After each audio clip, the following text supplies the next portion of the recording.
오직 지혜 있는 자 같이 하여 라는 제목으로 진리를 증거하고자 합니다. 시편 25편 12절에 보면 여호와를 경외하는 자 누구뇨? 그 택할 길을 저에게 가르치시리로다 그랬습니다. 여호와를 경외하는 사람, 하나님을 두렵고 떨림으로 섬기는 사람은 생의 목적이 자기가 잘 되고 부귀영화 누리는 것이 아니고 자기를 구원해 주신 하나님을 영화롭게 하고 하나님을 기쁘시게 하는 삶을 살려고 애쓰는 사람입니다. 그러니까 당연히 하나님께서 그 사람이 하나님의 뜻이 무엇일까 하고 찾으면 하나님께서 그 뜻을 깨닫게 하시고 바른 길로 인도해 주십니다. 오늘 본문에서 오직 지혜 있는 자 같이 하라 했는데, 여기서 말하는 지혜는 세상의 교육을 받아가지고 깨달은 지식으로 행하는 그런 지혜를 말하는 것이 아니고, 즉 인간의 학문적 지식이 아니라 성령의 감동으로 믿는 자에게 주시는 하나님의 신령한 지혜를 말합니다. 진리의 지식으로 영의 눈이 밝아져서 신령한 것을 분별할 줄 아는 그런 지혜를 말하고 있습니다. 그래서 15절에 보면 그런즉 너희가 어떻게 행할지 자세히 주의하여 라는 구절이 나오는데, 대부분의 영어 성경은 이 구절을 Look carefully how you walk, 너희가 어떻게 행할지를 주의 깊게 살피라 라고 번역하고 있습니다. 우리가 뭘 행하려고 할 때 어떻게 하는 게 하나님 뜻일까 하고 살펴보고 행하는 자가 되라는 것입니다. 그런 사람이 바로 지혜 있는 자입니다. 자신을 잘 살펴서 자기에게 대한 하나님의 뜻은 뭘까 알고 행하는 지혜로운 저 여러분이 되어야 될 것입니다. 오늘 본문은 우리에게 두 가지로 교훈을 합니다. 첫째는 지혜로운 자는 세월을 아끼라는 것입니다. 16절에 세월을 아끼라, 때가 악하니라 그랬습니다. 때가 악하니까 세월을 아끼라 그랬습니다. 때가 악하다는 건 뭘까요? 죄악이 가득 찼다 그 말입니다. 우리가 창세기에 보면은 노아 시대 때 세상이 멸망을 당했는데 왜 멸망을 당했습니까? 죄악이 세상에 관영했다 그랬어요. 가득 차버렸다 그 말이에요. 그러니까 그 죄악된 그 피조물들을 남겨놓아봐야 죄 짓는 일만 하니까 하나님이 물로 심판을 해버린 것입니다. 소돔 고모라는 어땠습니까? 지금 시대처럼 동성연애를 하고 그 안에 죄악이 하도 사무쳤고 하늘에 사무쳤다 그랬잖아요. 그러니까 죄악이 가득 찼으니까 하나님이 소돔 고모라 성을 멸망시킨 것처럼 세월을 아껴야 되는데 왜 아껴야 되는가? 때가 악하기 때문에. 즉 하나님 심판이 가까웠다 그 말입니다.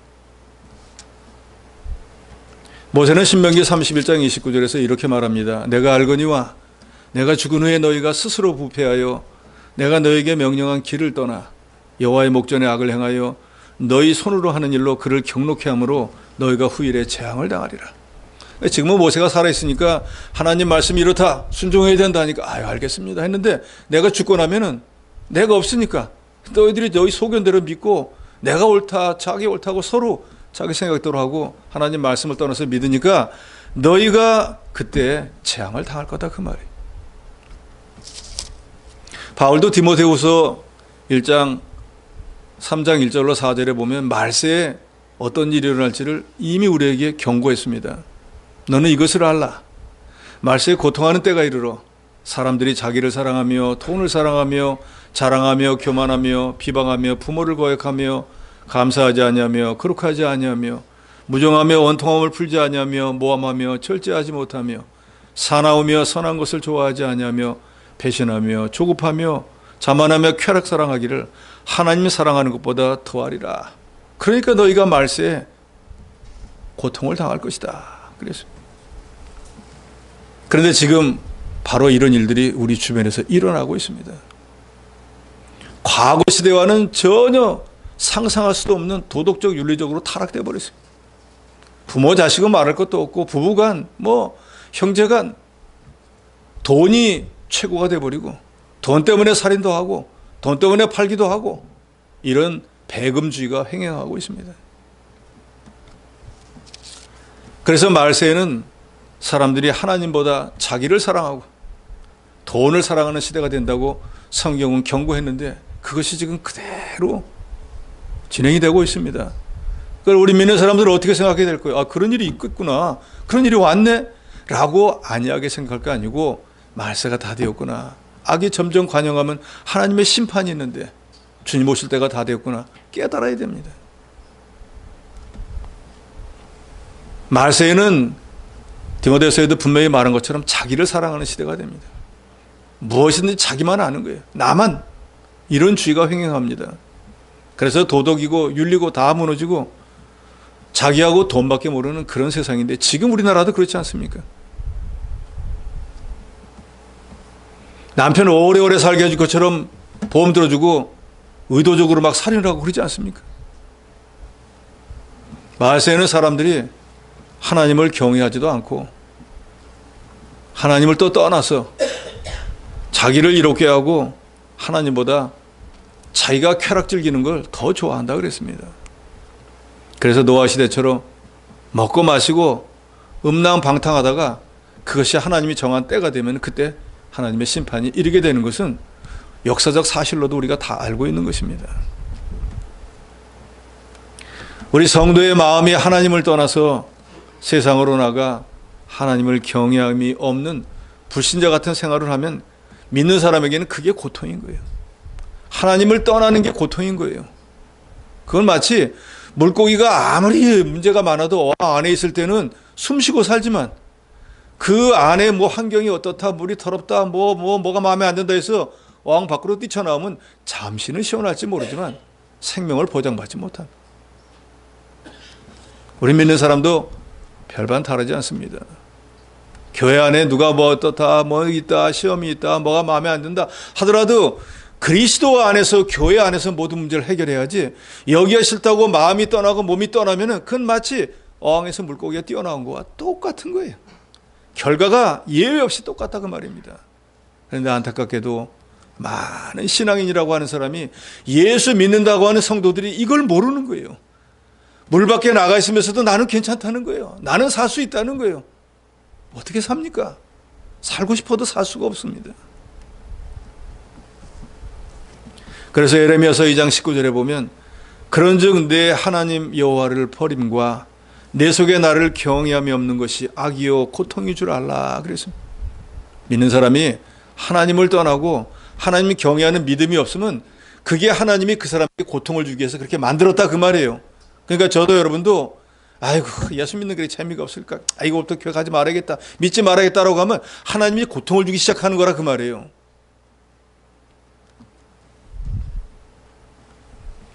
믿는 사람이 하나님을 떠나고 마음이 하나님을 떠나고 발걸음이 교회를 멀리하면은 세상과 가까워져서 좋을 것처럼 보이지만 그는 마귀 종살이 하는 것입니다.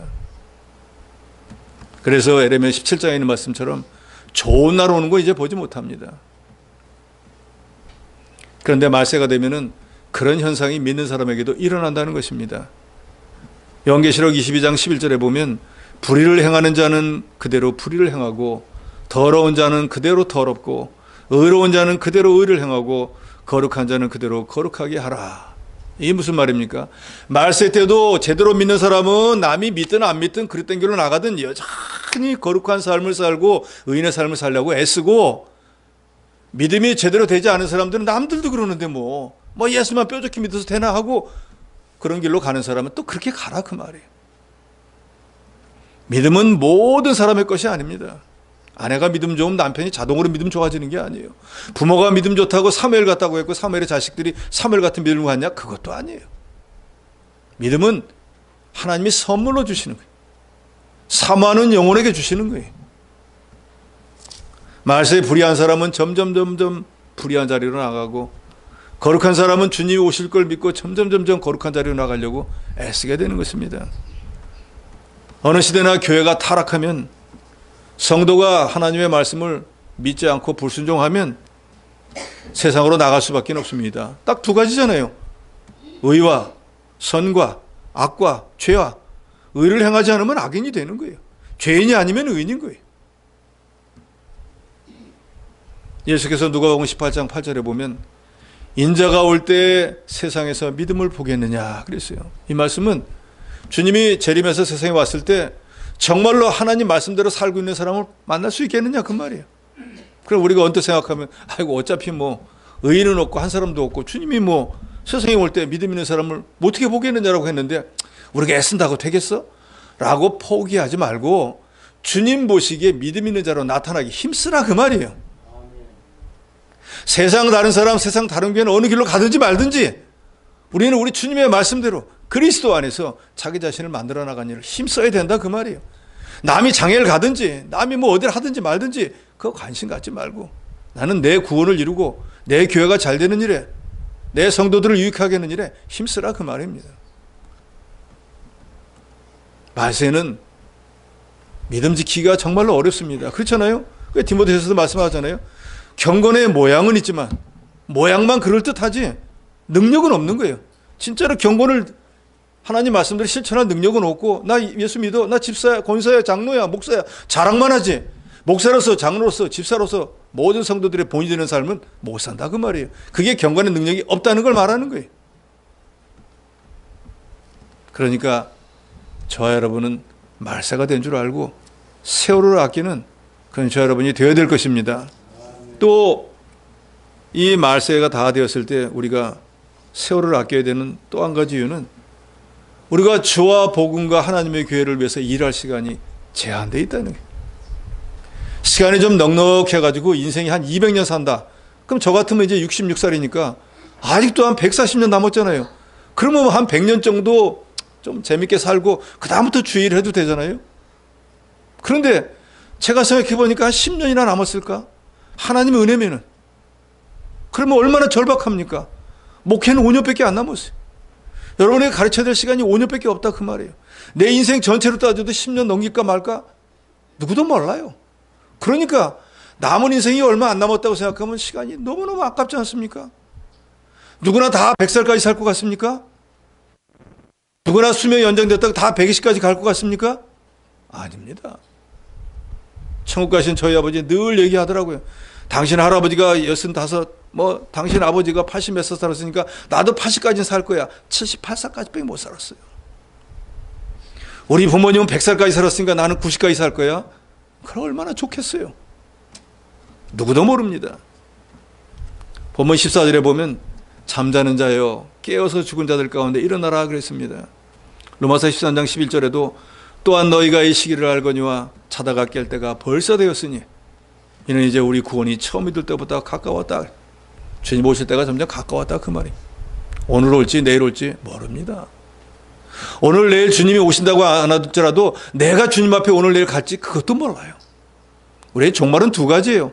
주님이 오셔서 세상이 끝나는 종말 말세가 있고 내 인생의 종말이 또 있습니다. 어느 쪽이 앞설지 그건 누구도 몰라요. 그러니까 때와 시기를 분별할 줄 아는 사람이 지혜로운 자예요. 저는 여러분들이 지혜로운 자가 되시기를 원합니다. 지금은 잘 때가 아니고 깰 때입니다. 계시록 10장 6절에 보면 지체하지 아니하시리니 그래서 주님이 오시는데 지체하지 않는다 그 말이에요. 오늘 저녁이라도 오실 수 있다 그 말입니다. 그런다고 하면 예를 들어서 오늘 저녁에 온다. 오늘밖에 시간이 없잖아요. 내일 오신다. 오늘하고 내일밖에 없잖아요. 그러니까 주님이 언제 오실지, 주님이 언제 여러분의 영혼을 풀러갈지 모르기 때문에 우리가 주를 위해서, 복음을 위해서, 하나님의 교회로서 일할 시간은 사실은 얼마가 될지 저 여러분도 몰라요. 또 일주일 동안은 또 나도 먹고 살기 위해 세상 일도 또 해야 되잖아요. 목사인 저처럼 하루 종일 일주일 내내 주일을 할 수는 없지 않습니까? 그러면 그 시간에서 여러분이 조금의 시간을 내가지고 주를 위해서, 복음을 위해서, 교회를 위해서 일할 시간은 얼마나 됩니까? 얼마 되지도 않아요. 내 인생의 길이도 얼마 안 남은 데다가 또 이 교회 일이나 주일 일을 건 더더욱이 적어요. 그러니까 실제로 이 일을 할 수 있는 시간을 따져보면 아주 적다 그 말이에요. 우리의 구원이 점점 가까워진 줄 알고 세월을 아껴서 믿는 일, 주님을 영접할 준비를 해야 됩니다. 세월을 아끼라 하는 원어의 의미를 보면은 시간을 사서 건지라 그랬습니다. 그러니까 시간을 좀 사가지고 건지라 그 말이에요. 이 말은 이렇게 이해하시면 됩니다. 우리가 세상 일을 하고 시간을 다 허비하는데 그 시간을 좀 주를 위해서 좀 대신 사는 거예요. 희생을 하는 거예요. 세상 일을 위해서 그동안엔 10시간 했다. 그러면 이제 세상 일을 9시간 하고 1시간은 주를 위해서 일하는 거예요. 그게 세월을 아끼라, 시간을 사서 건지라는 뜻입니다. 서두에도 말씀드렸지만 한 200년 살면은 걱정할 거 없지 않습니까? 좀 나중에 계획 세워서 하면 되는데 오늘이 될지 내일이 될지 모른다 그 말입니다. 세상 일은 믿기 전이나 믿기 후전이나 수십 년 전에 똑같이 하고 있는데 주를 위해서 하는 일도 내내 똑같고 아무것도 없다 그러면 주님 앞에 갔을 때 여러분 책망받습니다. 내가 너를 세상에 100년이나 남겨놓고, 아니 90년이나 남겨놓고, 너 예수 믿고 난 뒤로 내가 너를 눈동자같이 보호해주고 너 주일할 수 있도록 여러 가지 은사도 주고 직분도 주고 다 했는데 나를 위해서 한 게 뭐냐라고 물을 때, 그래도 제가 이거는 했는데요, 제가 이거는 했는데라고 말할 수 있는 게 있어야 되지 않겠습니까? 아 글쎄요, 주신 건 많은데 한 게 없는데요, 머리만 긁고 있어도 되겠느냐 그 말이에요. 그러면 분명히 한 달란트 받은 사람 이 약한 종아 하고 책망받을 거예요. 잘했다 칭찬을 못 받아도 책망을 받지 말아야 되지 않겠습니까? 저는 날마다 그것 때문에 기도합니다. 여러분들이 주님 앞에 섰을 때 책망받지 않는 교인이 되기를 기도합니다. 칭찬은 둘째예요. 차라리 주님이 아무 말씀이라도 안 하면 본전은 건지는 거 아니에요. 그런데 이리 나와 해가지고 너 하고 책망하면 얼마나 부끄럽겠어요. 그 주님이 책망과 칭찬을 할 때 나하고 둘이 독대하는 게 아닙니다. 여러분 분명히 아세요. 인류의 조상이었던 아담으로부터 시작했고 내 앞선 사람들이 거기 다 있다 그 말이에요. 그 사람들 앞에서 잘했나 못했나 그리스도의 심판대 앞에서 주님의 심판을 받을 날이 도래한다 그 말이에요. 뭐 죽고 난 뒤에 뭐 부끄러움 당하면 어때? 라고 생각하시면 괜찮아요. 뭐 그렇게 사세요. 그런다고 하면 이 세상에 살면서 자녀에게 뭐 공부 열심히 해라 출세해라 할 이유가 없잖아요. 대충 살다가 가면 되는 거지 뭐 인생 별거 있습니까? 왜 아득바득 삽니까? 왜 돈 벌려고 합니까? 왜 출세하려고 합니까? 그런 생각이라고 하면은 이 세상에서도 그냥 그렇게 사시면 돼요. 그런데 이 세상에서는 남들보다 더 잘 되려고 그렇게 부단히 애를 쓰면서 왜 영원한 세계에 가서는 다른 사람보다 더 앞서지는 못하도 칭찬은 못 받아도 책망을 안 받으려고 애를 쓰지 않습니까?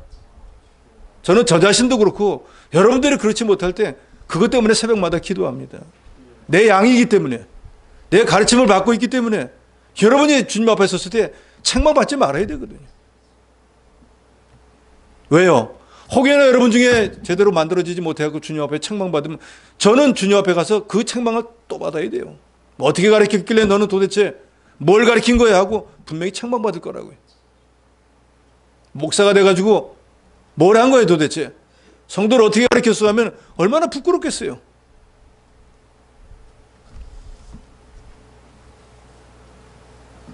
때가 악합니다. 이 말은 주님 오실 때가 다 되었다는 것입니다. 세상이 심판받을 때가 다 되었다는 것입니다. 시간이 이제는 없습니다. 그런데 이 타락한 세상은 여러 가지 썩어져가는 구습을 쫓도록 옛사람을 쫓아가도록 마귀는 역사합니다. 그래서 물질의 탐욕과 육신적 쾌락으로 미혹하고 세상의 염려 걱정으로 예배당에 나가지 못하도록 발을 붙잡고 세상의 바쁜 일로 인해서 믿는 일을 하지 못하도록 마귀가 우리를 미혹을 합니다. 우리 성도가 말세가 된 줄을 분명히 깨닫고 육신주의, 세상주의, 현실주의에서 시간을 좀 아껴서 우리가 믿음의 준비를 해야 됩니다. 예수님이 바리새인과 사두개인에게 말합니다. 너희는 날씨를 분별할 줄 알면서 시대의 표적을 분별할 수 없느냐? 아, 날씨가 뭐 어떻게 되면 내일 날이 어떻겠다 하는 건 잘 알면서 정말로 영적인 시대가 어떻게 되었고 이건 구분을 못하는 어리석은 자가 되어버렸다 그 말이에요. 우리 믿는 사람은 이 시대를 잘 분별해서 하나님이 요구하시는 우리에게 요구하는 뜻을 잘 이루어 나가야 됩니다. 노아는 그 시대에 하나님의 뜻이 뭔지를 알았기 때문에 다른 사람들은 먹고 마시고 죄 짓는 일을 할 때 자기 자녀들과 함께 산속에 들어가고 방조진 일을 수십 년 동안 했지 않습니까? 다른 사람들이 보고 저런 멍청이 무슨 홍수가 난다고, 아니 이 좋은 날에 무슨 비가 온다는 거예요. 그것도 한두 해 되고 정신들이 다 나갔구만 했지만 진짜 정신 나간 사람들은 누구 있습니까? 그 노아의 가족을 빼고 나머지는 코로 숨쉬는 것들이 다 죽어버리고 말았어요. 누가 지혜로운 자입니까? 누가 미련한 자예요? 마태복음 24장 44절에 예수님이 말씀합니다. 이러므로 너희도 준비하고 있으라. 생각하지 않은 때 인자가 오리라. 주님은 우리가 벌써 오시면 안 되는데 할 그때 와버린다 그 말이. 저 세상에 아직 할 일이 많은데 왜 저를 불러가십니까? 불러가버리신다 그 말이. 세월이 지나간다고 해서 그 세월이 지나간 것만큼 우리 믿음이 저절로 자라나지도 않습니다. 세월은 순식간에 지나가 버림. 주를 위해서 일할 시간은 더더욱이 적습니다. 중국의 유명한 주의라고 하는 사람이 명심보감에 쓴 권학가라고 하는 글이 있는데 저는 이거 참 좋아합니다.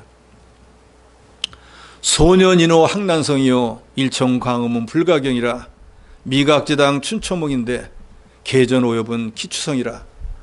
굉장히 유식한 것 같으죠. 이게 무슨 소린가? 소년은 늙기 쉽고 학문은 이루기 어렵나니 짧은 시간이라도 가벼이 여기지 말라. 연못의 봄풀은 아직 꿈에서 깨지도 않았는데 섬들 앞에 오동나무는 벌써 가을 소리를 내느니라. 세월이 순식간에 지나가 버린다 그 말이에요. 봄풀이 지금 꿈도 안 깼는데 벌써 우수수하고 낙엽이 지기 시작한다 그 말이에요. 세상의 불신자들도 이처럼 세월이 순식간에 지나간다는 걸 알고 일천광음 불가경, 요 짧은 시간도 헛되이 보내지 말고 아껴서 유익하게 쓰라고 교훈하고 있습니다.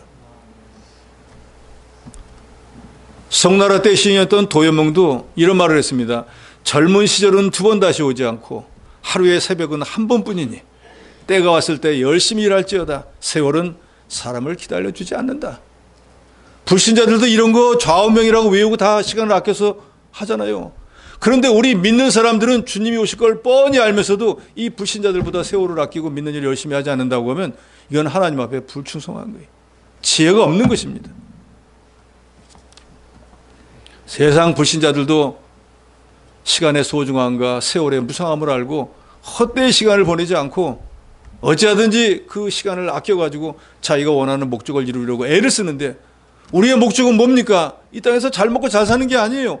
하나님의 나라에서 우리의 영원한 본향에서 주님에게 칭찬받고 인정받는 그런 사람이 되는 거예요. 그것은 이 땅에 있을 때 우리가 준비해야 돼요. 그러지 않으면 후회도 때가 늦습니다. 우리의 생명이 잠깐 보이는 안개와 같아서 언제 어느 때 주님이 불러갈지 누구도 모릅니다. 내게 있는 세월을 아껴서 세상 일을 이제 좀 줄이고 죄를 좀 내세를 준비하는 일에 힘을 쓰는 지혜로운 사람이 되어야 됩니다. 우리 능력과 한계를 벗어난 일, 내일에 대해서 염려하거나 걱정하지 말고 오늘 하루 주신 것만도 감사하고 최선을 다해서 일할 것뿐입니다. 참으로 지혜로운 자는 지금 이 말씀을 알고 세월을 아끼는 자라는 거 여러분 분명히 믿으시기 바랍니다. 둘째로는 주의 뜻을 이해하라는 것입니다. 세월이 얼마 남지 않은 주님이 나를 예수 믿게 하고 내게 교회 여러 가지 직분을 주시고 지금까지 생명을 연장해 주신 이유가 무엇일까? 좀 생각해 보라는 거예요. 왜 나를 예수 믿게 했을까? 왜 내게 집사 직분을 주었을까? 왜 내게 성천교회 이렇게 신앙생활 하도록 하나님이 했을까? 집 근처 사니까 보냈나 보지. 때가 되니까 길거리에서 만나갖고 전도했으니까 믿었겠지. 이렇게 안이하게 생각하지 말고 하나님의 뜻이 무엇일까? 좀 이해하라는 거예요.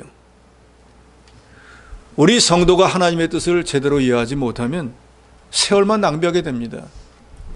고린도전서 9장 26절에 보면 그러므로 나는 다른 박질하기를 향방 없는 것 같이 아니하고 싸우기를 허공을 치는 것 같이 아니하며 그랬습니다.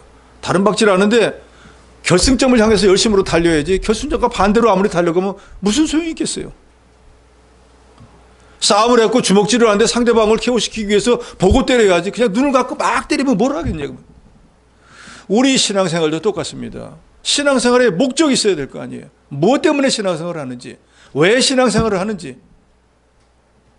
자녀가 잘 되고 무병장수하고 오래오래 살기 위해서 다른 사람들보다 부경을 누리기 위해서 신앙생활을 하고 있는 것인지, 정말로 나 같은 걸 주님이 구원해 주는 애가 이게 너무너무 감사해서 내가 내 생명이라도 주님께 드려야 되는데 내가 무엇로 주님을 영화롭게 할까? 무엇로 기쁘게 할까? 주님이 내게 이런 재능을 줬으니까 내가 이걸로 주님을 기쁘게 해야겠다. 내게 물질을 주셨으니까 주님에게 물질로 기쁘게 해야겠다. 내게는 시간을 많이 줬으니까 내 육체를 가지고라도 주님을 봉사해. 뭔가 이런 주님의 은혜에 보답하는 그런 목적이 있어야지.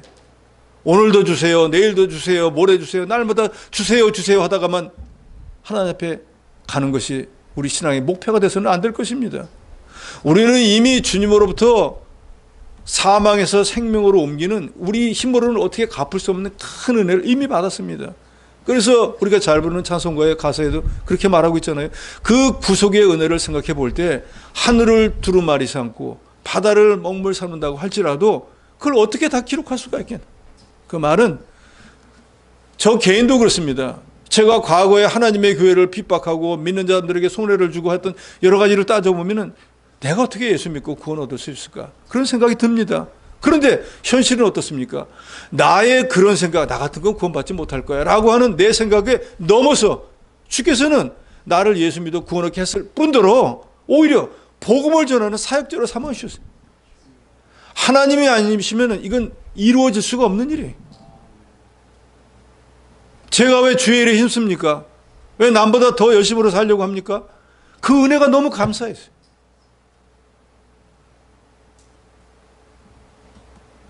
사도 바울이 나는 죄인 중에 괴수라고 했지만 저도 그렇게 생각합니다.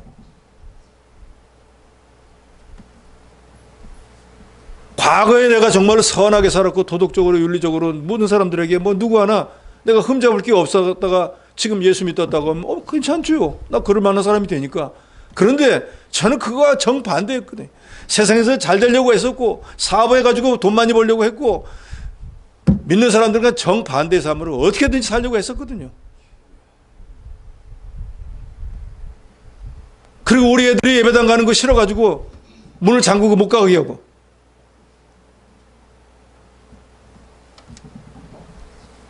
내가 하나님이 그런 사람을 안 구원해 줍니다. 안 그렇습니까? 그렇게 교회 손해주고 믿는 자를 핍박했는데 그 사람 말고도 구원받은 사람이 쎄발렸는데 나 같은 걸 왜 구원해 주겠어요? 그런데 하나님이 구원해 주시더라 그 말이에요. 그걸 생각해 보니까 내가 주를 위해서 할 게 뭐가 있겠어요? 주님이 원하는 일을 해야 되겠죠. 주님을 기쁘시게 해야 되겠죠. 그런 사람이 하든 안 하든 저는 하는 거예요. 남이 어떻게 하든지 저는 상관없습니다.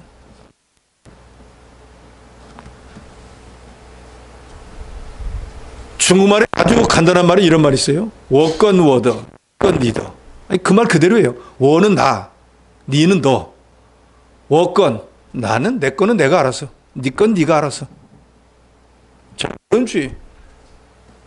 어설프게 남에게 간섭할 생각도 없고 어설프게 남을 가르칠 생각도 없습니다. 제가 목사이기 때문에 여러분 양떼를 하나님의 말씀으로 가르치는 게 사명이라 가르치는 것뿐이에요. 그러나 그 말을 듣고 여러분이 변화되느냐 아니냐 그건 하나님이 하실 일이라 저는 간섭 안 합니다. 여러분 잘 아시잖아요. 목마른 말을 갖다 물가를 끌고 와가지고 물 마셔. 목마르잖아. 마셔. 하는데 그 말이 지가 먹고 싶으면 먹지만 먹고 싶지 않은 말을 갖다가 아무리 꼬이고 아니면 말 안 듣는다고 때려도 맞아 죽어도 그 말은 절대로 물 안 먹습니다. 여러분들도 마찬가지예요. 아무리 신령한 말씀을 연구하고 일주일에 해가지고 여러분이 가르친다고 해도 여러분이 듣지 않으면 그만이에요. 제가 여러분 머리를 열고 넣어줘도 여러분은 안 받아요. 그러면 결국 손해는 누굽니까? 받지 않는 사람이 손해인 거예요. 이걸 아셔야 돼요. 집을 짓는 사람이 건축사무소에 가가지고 돈을 주고 설계 도면을 딱 가지고 오면은 그대로 지은 집을 잘 짓습니다. 근데 아무것도 없이 자기 생각으로 기둥 여기다 세우고 말뚝은 여기다 박고 지붕을 이렇게 하자면 제대로 되겠습니까? 하나님의 뜻을 이해하는 건 그거와 같은 거예요. 우리는 우리 일생에 우리 앞에 무슨 일이 일어날지 모릅니다. 1분 1초도 몰라요. 내일 일도 몰라요. 그러니까 하나님의 뜻이 무엇인지를 안다고 하면은 그 이해하면은 이런 걸 원하시는구나 하면 그 뜻대로 마치 집을 지을 때 설계도를 가지고 집 짓는 거와 같은 것이. 그래서 주의 뜻을 이해하라는 것입니다. 그러니까 주의 뜻을 이해하려면 무엇보다도 오늘 본문에 이렇게 말하고 있습니다. 18절 말씀 같이 읽습니다. 18절입니다. 시작.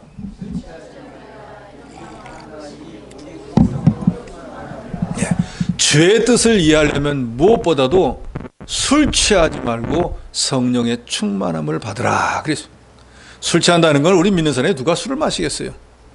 약으로 혹시 한 잔 먹을까? 술 마시는 분은 없잖아요. 그러죠? 네. 그럼 왜 술 취하지 말라고 했을까? 실제로 술을 마시지 말라는 뜻도 있겠지만 술 취한다고 하는 것은 세상에 취하지 말라는 뜻이에요. 그러니까 우리는 미치면은 예수 그리스도 하나님께 미쳐야지, 교회에 미쳐야지. 그 하나님과 교회의 머리는 예수 그리스도잖아요. 그러니까 교회에 미친다는 건 결국 예수 그리스도 하나님에게 미치는 거잖아요. 이거 외에 다른 것에는 마음 두지 말라 그 말이에요. 이사야서에 보면은 하나님보다 더 귀히 여기고 따라가는 게 그게 무엇이 되었든 우상이고 하나님 그걸 다 제하여 버린다 그랬잖아요. 왜요?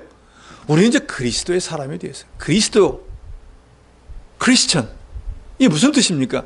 영어로 크리스천이라는 건 우리말로 그리스도의 것이라는 거예요. 즉 나는 그리스도의 것이 되었다는 거예요. 내 것이 아니에요. 애굽 생활할 때 예수 믿기 전에는 난 내 거예요. 내 몸은 내 거, 내 마음은 내 거. 내가 주장했어요. 난 나만의 살면 돼. 그런데 예수께서 저와 여러분의 영혼을 구원해 주시고 난 뒤에는 이제 내 것이 아니라 그리스도의 것이 되었어요. 그래서 저도 여러분도 이제 그리스도인이 되었지 않습니까? 그러니까 그리스도의 것, 그리스도인이 되었다는 건 주인이 따로 있다고 말이에요. 내가 이제 주인이 아니에요. 내 육체의 몸도 구원받은 영혼도 주님의 것이. 그러니까 주님이 이렇게 하라고 하면 주인이 종에게 명령하면 들어야 될 거 아닙니까? 우리는 그럴 사명밖에 없는 사람으로 변화된 걸 아셔야 됩니다. 그러니까 이제는 세상 다른 것에 취하지 말고 오락에도 취하지 말고 뭐 다른 것 어떤 거가 되었든 그 대상이 취하지 말고 오직 성령의 충만함을 받으라 그랬습니다. 성령의 충만함이라는 것은 성령이 뭐 가득 찼다가 비었다 그런 게 아니에요. 성령은 예수를 구주로 믿으면은 저 여러분의 이 심령 안에 와서 내주하고 계십니다. 떠나지 않아요. 어디를 가든지 우리를 떠나지도 않고 버리지도 않고 늘 우리 안에 있습니다. 그래서 우리가 무슨 일을 하려고 하면은 우리 육신의 욕심이 있잖아요. 이렇게 할까? 할 때 그게 정상적이면은 하나님께서 가만히 계시지만 그게 죄 짓는 일 같으면 신앙의 양심에서 그러면 안 돼. 하고 분명히 말씀합니다. 예를 들어서 오늘 주일이잖아요. 오늘 여섯 동안 너무너무 일을 많이 했고 피곤해서 오늘 못 갈 것 같은데 주님 오늘 못 나가겠습니다. 그러면 이 안에 성령이 뭐라 그럴 거야? 그래 세월이 좀 먹냐? 1년 52주인데 한 주 빠진다고 죽냐? 다른 사람도 잘만 빠지던데 집에서 푹 쉬어. 성령이 이렇게 말씀할 거예요? 마귀는 아마 그렇게 해줄 거예요. 그렇지만 성령은 이렇게 말씀하실 거예요. 너 일주일 동안 하나님 은혜로 살았잖아. 오늘 나가서 너 예배를 통해 가지고 은혜 받지 못하면 너 영혼은 어떻게 해야 되고 내 육신에 한 주간 살아간 힘을 어디서 받을 거야? 너 기름 떨어진 차와 같은데 지금 가서 보충을 해야 되잖아. 하고 하나님 분명히 말씀할 거예요. 그러니까 힘을 얻어서 아이고 그렇지 나가야지 하고 나올 거라고요. 우리 안에 이게 내적 투쟁인 거예요. 우리 욕심은 여전히 마귀가 이끄는 대로 가려고 해요. 왜요? 마귀는 육신이 잘 되게 해주거든요. 편하게 해주거든요. 그런데 성령은요. 우리를 닥달하고 우리를 점점 믿음의 사람으로 만드니까 힘들어요. 여기 나오신 여러분들은 성령의 인도와 주장을 받아서 오늘 다 예배당에 나온 줄로 믿습니다. 그러니까 성령이 인도하는 대로 한 번도 거스리지 않고 그 말을 100% 순종하는 상태가 그게 바로 성령 충만이라는 거예요. 근데 우리가 살다 보면 그게 많이 없잖아요. 어느 만큼 자기 욕심이 또 들어가서 5번이면 3번은 하고 2번은 못하고 하니까 우리가 잘 부르는 찬송가에도 성령이여 강림하사 하는 말이 성령이 없다는 말이 아니에요. 성령의 충만이 안 되니까 충만하도록 마음을 감화시켜달라 그 말이거든요. 18절에 보면 술 취하지 말라 이는 방탕한 것이라 그랬습니다. 술 취하면 세상에 취하면 방탕할 수밖에 없어요. 저도 젊은 시절에 낚시를 너무너무 좋아했습니다. 그런데 또 끼리끼리라고 또 그런 친구가 하나 있어가지고 내가 오늘은 마음을 먹고 오늘 가서 수업을 꼭 들어야지 하고 가방 다 챙기고 있는데 전화가 밑에서 오는 거야. 그러면서 나야 왜? 날씨가 좋아. 어지라고 나 오늘 수업 들어야 돼. 지금 밑에 있다니까 날씨 좋아. 지금 수업 간다니까 날씨 좋다니까. 에이 수업 이거 뭐고 가방 들고 그냥 가버리. 대학 4년에 한 3년은 그렇게 했던 것 같아. 근데 어느 날 낚시 갔다가 어떤 노인을 하나 만나는데 그 양반이 말을 좋게 하더라고요. 젊은이 낚시 잘하지? 예. 그냥 나같이 늙어서 해야지. 젊어서 세월 다 보내면 뭘 하겠어. 나중에 이거 할 거 많으니까 나중에 나이 들거든 해. 그래서 그 말이 일리가 있는 것 같아. 또 취업도 해야 되는데 1년밖에 안 남았는데 그때부터 정신을 차려. 그런데 이놈의 친구가 똑같아가지고 날마다 전화. 무엇이든지 빠지면 안 돼요. 그래서 예를 들어 낚시도 여러분 생각해 보세요. 오늘 고기를 한 마리 잡다가 놓쳤어요. 머릿속에 그냥 고기만 왔다 갔다 하는 거예요. 내가 내일 갖고 이놈을 꼭 잡아야지. 그래 못 견뎌요. 그러죠?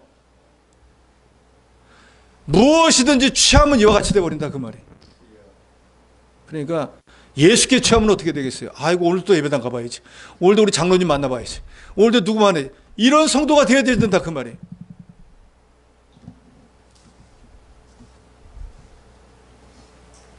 누가복음 20장 34절에 예수께서 말씀합니다. 너희는 스스로 조심하라. 그렇지 않으면 방탕함과 술 취함과 생활의 염려로 마음이 둔하여지고 뜻밖의 그 나이 덕과 같이 너희에게 임하리라. 술 취해서 세워라 내워라 하고 있는데 주님이 덜컥 오시는 거예요. 어떻게 하겠어요? 준비한 것도 아무것도 없이 책망이나 시컷받게 되겠죠. 성령의 충만함을 받아 하나님의 인도와 주장을 받아서 내 생각이 있죠. 내 뜻도 있죠. 그렇지만 주님이 원하시니까 주님의 뜻이니까 하고 세상 일을 조금 멀리하고 하나님의 일, 주의 일, 교회 일을 하는 미래를 준비하고 내세를 준비하는 그런 저 여러분이 되어야 됩니다. 마태복음 6장 33절에 예수님 말씀하시지 않습니까? 너희는 먼저 그의 나라와 그의 의를 구하라 하신 말씀처럼 성도가 자기 욕심을 따라가지 않고 하나님의 통치를 받고 성령의 인도와 주장을 받아나가는 이 삶이야말로 지혜로운 것입니다. 매사에 먼저 하나님의 뜻을 찾고 그의 통치를 받으며 주를 위한 선한 일에 힘쓰는 것이 성령이 충만한 증거입니다. 그러잖아요. 성령이 충만하게 하나님의 뜻대로만 하려고 하니까 하나님을 위한 일, 하나님의 교회를 위한 일만 마음에 두고 성도가 잘 되는 일에만 마음을 두는 거예요. 그런데 성령의 충만을 받지 못하면 나 위하는 마음이 제일 먼저 생기는 거예요. 세상 사람들에게 잘 보이려는 마음이 생기는 거예요. 그러니까 예배당 교회는 하나님은 멀리 해놓고 세상 사람들에게 잘 보이려고 아부하고 온갖 하나님이 싫어하는 일을 하게 될 수밖에 없는 것입니다. 미국의 복음주의 목사인 에이든 토저는 성령 충만한 생활을 하려면 물고기가 물 안에서 살듯이 하나님의 말씀 안에서 살아야 한다. 하나님의 말씀 안에서 산다는 것은 단순히 성경 공부를 한다거나 교리 강좌에 참가하는 것을 의미하는 것이 아니다. 그것은 밤낮으로 그분의 말씀을 묵상한다는 뜻이다. 날마다 시간마다 말씀을 사랑하고 배불리 먹고 완전히 소화하는 것을 의미한다라고 그랬습니다. 그래서 시편 1편에도 보면은 복 있는 자는 하면서 뭐 죄인의 길에 서지도 않고 악인의 길을 쫓지도 않고 오만한 자리에 앉지도 않은 게 그런 사람이 복 있는 사람이지만 그보다 정말로 복 있는 사람은 그 다음에 나오죠. 어떤 사람이라고 그러죠? 예? 주야로 하나님 말씀을 묵상하면, 그죠? 그 사람은 마치 물가에 심기운 나무와 같아서 세상 환난과 여러 가지 세상사 고통받을 때도 물가에 심기운 나무니까 물 걱정을 안 하는 것처럼 모든 일이 형통해지더라. 그러니까 죄 짓는 자리에 안 가는 사람이 복 있는 사람입니다. 그 사람보다 훨씬 더 복 있는 사람은 그런 걸 생각할 것도 없이 주를 위해서 복음을 위해서 하나님 말씀대로 살려고 애쓰는 사람이 지혜로운 자이고 그 사람이 참으로 복 있는 자라는 것이. 우리가 잘 아는 모세는 애굽의 공주로 아들로 양자가 들어갔잖아요. 가만히 있었으면 죽을 때까지 평안한 삶을 사는 거예요. 근데 이 사람 괜시리 자기 백성을 생각해가지고 40년 동안 평안히 살다가 말고 자기 백성 구원해준다고 하다 살인자가 돼가지고 미디안 광야로 쫓겨가서 그 40년 부경을 누렸는데 광야에서 양치기로 40년을 살지 않습니까? 세상에서의 삶으로 40년, 미디안 광야에서 하나님과 함께하는 40년. 그 과정을 견디고 나니까 하나님이 이제는 쓸만한 그릇이 되었네 하고 80세 때 떨기나무 불꽃 사이에서 나타난 하나님이 너희 백성의 부르짖음을 내가 들었으니까 가서 그들을 구원하라 하고 이스라엘 백성들의 구세주로 보내지 않습니까? 그래서 히브리서 11장 24절로 26절에는 이렇게 말씀합니다. 믿음으로 모세는 장성해서 바로 공주의 아들이라 칭함받기를 거절하고 도리어 하나님의 백성과 함께 고난받기를 잠시 죄악의 낙을 누리는 것보다 더 좋아하고 그리스도를 위하여 받는 수모를 애굽의 모든 보화보다 더 큰 재물로 여겼으니 이는 상주심을 바라봅니다. 모세는 신앙관이 바뀌어버렸습니다. 그동안에는 애굽에서 잘 먹고 잘 살고 출세하는 게 그게 목적이었는데 예수 그리스도 하나님을 만나고 난 뒤에는 고난을 통해 갖고 하나님의 백성과 같이 고난하고 장차 하나님 앞에 갔을 때 상 받는 자가 되는 게 세상에서 상 받는 게 아니고 하나님 앞에 상 받는 그 목적으로 이스라엘 백성들과 고난을 견뎠다 그랬어요. 이 세상도 가고 정기도 가고 순식간에 모든 것들이 지나가 버립니다. 이 세상에 어마어마한 성공을 이루고 부귀영화를 누렸다고 할지라도 무엇 하나 가지고 가지도 못합니다. 그래서 우리는 하나님이 주신 모든 것들을 통해서 정말로 하나님의 은혜를 깨닫는다고 하면 19절에 있는 말씀처럼 시와 찬송과 신령한 노래로 하나님 앞에 화답하는, 찬송은 어떤 사람이 할 수 있습니까?